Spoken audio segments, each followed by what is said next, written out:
Malar's kitchen பார்க்கும் உங்கள் அனைவருக்கும் என்னுடைய அன்பான வணக்கம். இன்றைக்கி வந்து முட்டை மாஸ் எப்படி செய்யலாம் அப்படின்னு அந்த வீடியோவில் போய் பார்க்க போகிறோம். இந்த முட்டை மாஸ் வந்து சாதம், சப்பாத்தி, பூரி இது எல்லாத்துக்குமே வந்து சூப்பரான ஒரு சைட் டிஷ்.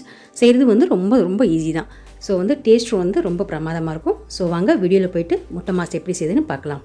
ஸ்டவ் ஆன் பண்ணி கடாய் நல்லா சூடான பின்னாடி இதில் 5 டேபிள் ஸ்பூன் அளவுக்கு எண்ணெய் சேர்த்துக்கலாம். எண்ணெய் வந்து இப்போ நல்லா சூடாயிடுச்சு. இதில் சின்னதாக 4 சின்ன துண்டு பட்டை, அப்புறம் ஒரு ஏலக்காய், 1 டீஸ்பூன் அளவுக்கு சீரகம் இதெல்லாம் சேர்த்துக்கலாம். இது சேர்த்து கொஞ்சம் பொரிஞ்சு வாசனை வந்த பின்னாடி கொஞ்சமாக கருவேப்பிலை இலைகள் சேர்த்துக்கலாம். இப்போ வந்து கருவேப்பிலை இலைகளும் நல்லா பொரிஞ்சு வாசனை வந்துருச்சு.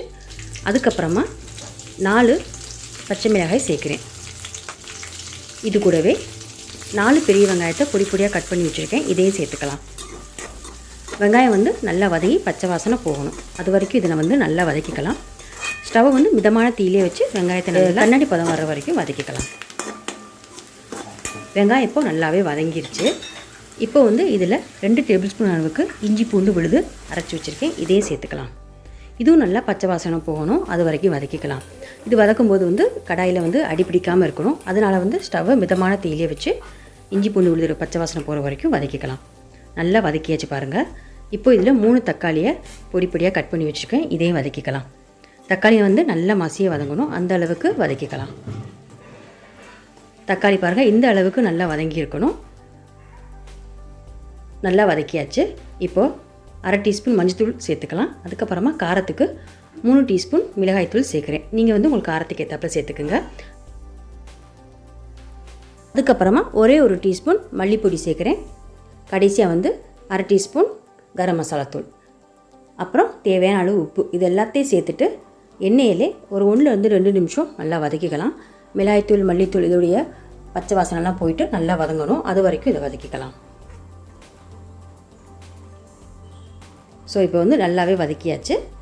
இப்போ வந்து இதை வேக வைக்கிறதுக்கு தண்ணி சேர்த்துக்கலாம். நான் வந்து மெஷர்மெண்ட் கப்பில் 1 கப் அளவுக்கு தண்ணி சேர்க்குறேன்.